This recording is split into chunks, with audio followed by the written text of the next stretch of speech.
5 anos atrás, um vírus misterioso começou a se espalhar rapidamente por toda a América. Essa infecção transformava pessoas comuns em criaturas violentas parecidas com zumbis, e milhões de mortes eram registradas diariamente. Enquanto alguns acreditavam que o surto havia começado na China, outros viam aquilo como uma punição divina pelas atitudes negativas da humanidade. Na tentativa de conter o avanço da doença, o governo tomou medidas extremas, como eliminar cidades inteiras infestadas pelos infectados. Mesmo assim, o número de contaminados continuava crescendo sem controle. Como último recurso, as autoridades ergueram um grande muro ao redor das áreas dominadas pelos zumbis, nomeando esses locais de zonas de quarentena. Além disso, criaram uma força-tarefa especializada para caçar essas criaturas fora da zona e resgatar qualquer pessoa que ainda estivesse viva. Certo dia, uma garota voltou para casa e encontrou tudo em desordem. Seus pais haviam desaparecido. Assustada e sozinha, ela ligou a televisão e começou a assistir a um programa chamado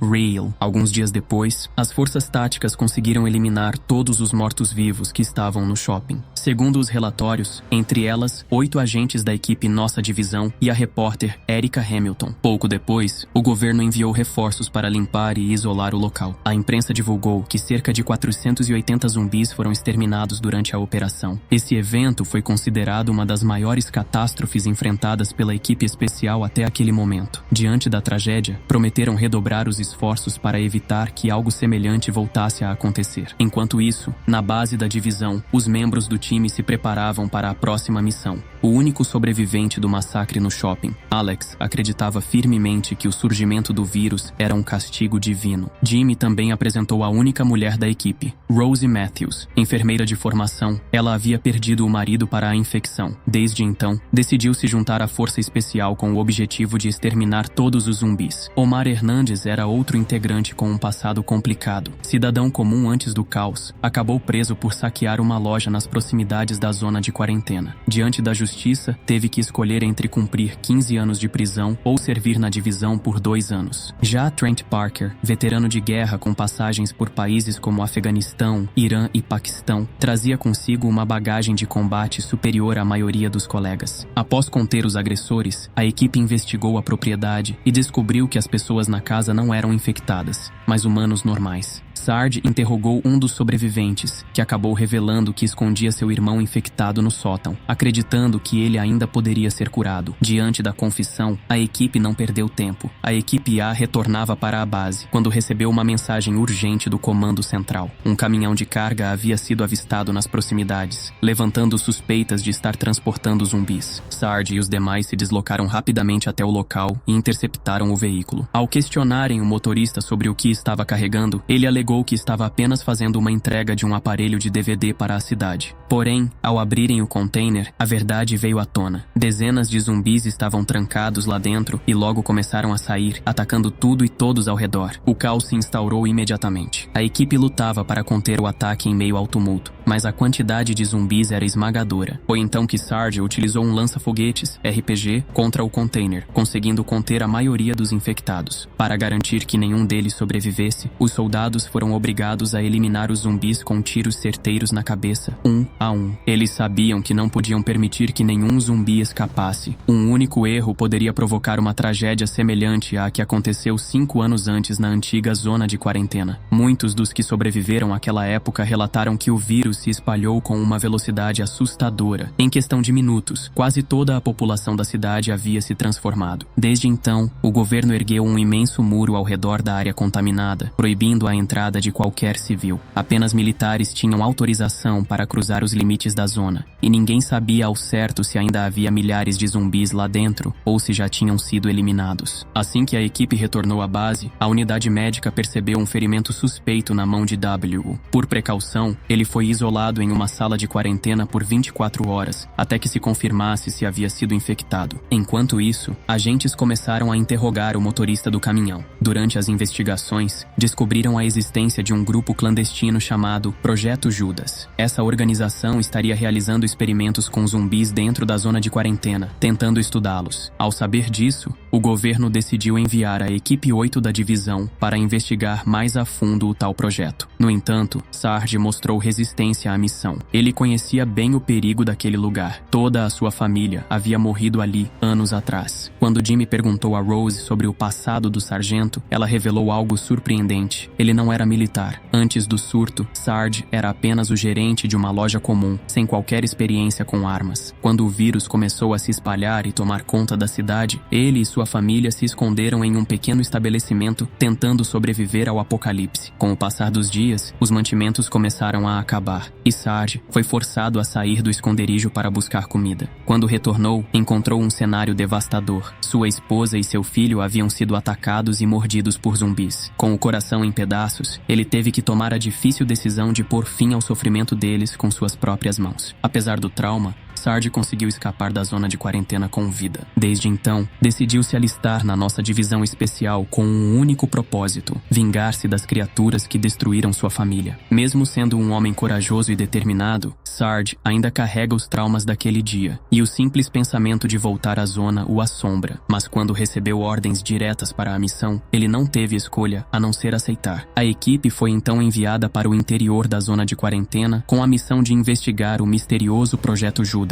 Durante a operação, Alex comentou que já havia lido algo sobre esse projeto antes. Dizia-se que os envolvidos estavam tentando desenvolver um tipo de zumbi ainda mais poderoso que os comuns. Antes deles, uma outra unidade da divisão havia sido designada para a mesma missão, mas jamais voltou. Já dentro da zona, o grupo avistou dezenas de corpos espalhados pelas ruas destruídas. Em meio aos destroços, encontraram um crachá com o nome do Projeto Judas, confirmando que o experimento realmente existia. Conforme avançavam, chegaram a uma estrada deserta e mal iluminada. De repente, foram emboscados por zumbis vindos de todas as direções. Forçados a reagir, travaram um confronto intenso. Após eliminarem os inimigos, perceberam tarde demais que Parker havia sido mordido. Adam, um dos soldados mais calados da equipe, tentou impedir que Parker se transformasse, levantando sua arma. No entanto, antes que pudesse atirar, Parker, tomado pelo medo e instinto, reagiu primeiro e disparou contra Adam. Os dois acabaram mortos na troca de tiros. O som dos disparos ecoou pela estrada, chamando a atenção de mais zumbis que agora se aproximavam. Sarge rapidamente ordenou que todos recuassem antes que fossem completamente cercados. Enquanto se moviam pelos corredores escuros, começaram a encontrar inúmeros corpos mutilados, muitos sem as pernas. Alertando o grupo, Sarge os avisou sobre um tipo específico de zumbi, os pequenos devoradores de membros inferiores, que atacavam rastejando, silenciosos e letais. Pouco depois, ao abrir um armário, um grupo desses pequenos zumbis saltou para fora, atacando ferozmente. Eles eram rápidos e ágeis, dificultando o combate corpo a corpo. Durante a luta, Alex acabou sendo mordido na perna. Ciente de que não sobreviveria, ele pediu que os demais seguissem em frente e o deixassem para trás. Determinado a proteger seus companheiros, Alex se preparou para atrair os pequenos zumbis e detonou uma granada, sacrificando-se para ganhar tempo. Com a equipe cada vez mais desfalcada, Rose disse a Jimmy para pegar a arma de Alex, caso precisassem de reforço durante a fuga. Enquanto tentavam escapar, foram perseguidos pelos infectados, e o barulho das explosões atraiu uma nova horda. Centenas de zumbis vindo de todas as direções. O combate se intensificou. Pressionados, Sarge ordenou que todos voltassem para dentro do prédio em busca de outra rota de saída. Em meio ao caos, Omar acabou ficando para trás e foi atacado por 2 zumbis. Quando o grupo chegou ao fim de um dos corredores, a saída estava trancada. Sem muitas opções, Sarge e Rose começaram a retirar seus equipamentos, acreditando que aquele seria o fim. Foi então que, inesperadamente, um homem abriu a porta e os chamou para dentro. Eles correram segundos antes de serem alcançados pelos zumbis. O homem se identificou como Lanford e os conduziu por um corredor até o que parecia ser um antigo laboratório, um local pertencente ao Projeto Judas. Lá, Lanford revelou que havia sido um dos cientistas responsáveis pelo projeto. Segundo ele, o objetivo original não era maléfico, mas sim desenvolver um tipo de zumbi que pudesse combater os outros, uma espécie de arma biológica de defesa. No entanto, tudo deu errado quando uma dessas criaturas, chamada Elvis, se voltou contra os pesquisadores. Elvis não era um zumbi comum. Ele demonstrava sinais de inteligência elevada e, pior ainda, havia começado a organizar outros infectados. Lanford se referia ao grupo liderado por ele como o Exército dos Mortos. Ele temia que, se Elvis não fosse detido logo, conseguiria reunir reunir uma legião poderosa o suficiente para lançar um ataque em larga escala contra os humanos. O que ninguém sabia até então era que os zumbis encontrados dentro do caminhão de contêineres tinham sido enviados propositalmente por Elvis, um plano arquitetado para espalhar o caos fora da zona de quarentena. Com a situação se agravando, Jimmy elaborou um plano. Usariam um drone para transmitir imagens ao vivo e alertar o mundo sobre a existência de Elvis e de seu exército. Mas antes, precisavam encontrar uma rota de fuga segura. Lanford, então, os conduziu por túneis abandonados do metrô. No caminho, foram novamente emboscados por zumbis nos corredores escuros, mas, por sorte, todos conseguiram sair ilesos. Quando já estavam próximos da saída, viram algo aterrador. Elvis em pessoa, no alto de uma estrutura, organizando seus zumbis como um comandante no campo de batalha, dando ordens com precisão assustadora. Naquele momento, Lanford advertiu a todos. Se Elvis os encontrasse, não haveria chance de saírem vivos da zona de quarentena. Ainda assim, Sarge insistiu que precisavam de uma prova mais concreta, algo que convencesse o governo da real ameaça representada por Elvis. A simples palavra deles não seria suficiente. Inicialmente, o medo de ser capturado pelo exército zumbi o paralisava, mas Sarge garantiu que eles encontrariam uma rota segura para fugir. Convencido, o cientista concordou em levá-los até o último andar do prédio, de onde poderiam captar imagens mais nítidas das movimentações de Elvis e seu exército. Diante deles estava um verdadeiro mar de mortos-vivos. Elvis havia reunido uma horda gigantesca, não com centenas, mas com dezenas de milhares de zumbis prontos para atacar. O pesadelo era real e estava se preparando para ultrapassar os muros da quarentena. Infelizmente, os zumbis logo descobriram a presença da equipe. Sarge e os outros tiveram que fugir às pressas. Lanford, porém, não teve a mesma sorte. Foi cercado e capturado pelas criaturas do lado de fora, sem chance de reação. Percebendo que seria suicídio enfrentar aquele número absurdo de inimigos, Sarge decidiu recuar. A única opção era retornar ao antigo esconderijo de Lanford e buscar uma nova rota de saída. Durante o caminho de volta, ao passarem pelo laboratório, foram novamente surpreendidos por mais zumbis. No caos que se formou, Rose acabou sendo empurrada para fora do prédio. Enquanto Jimmy tentava registrar os últimos momentos de Sarge, o veterano foi engolido pela horda que invadiu o local. Algumas semanas mais tarde, um noticiário confirmou o pior. O exército de Elvis havia rompido os limites da zona de quarentena. O pânico se espalhou rapidamente. As cidades foram tomadas em questão de dias. A humanidade enfrentava agora sua maior crise, com mais de 80% da população já infectada pelo vírus zumbi. Porém, nem tudo estava perdido. Rose havia conseguido escapar da zona, e desde então, passou a liderar um grupo de soldados sobreviventes. Eles começaram a erguer defesas improvisadas para se proteger dos ataques, ao mesmo tempo em que resgatavam civis que ainda permaneciam vivos.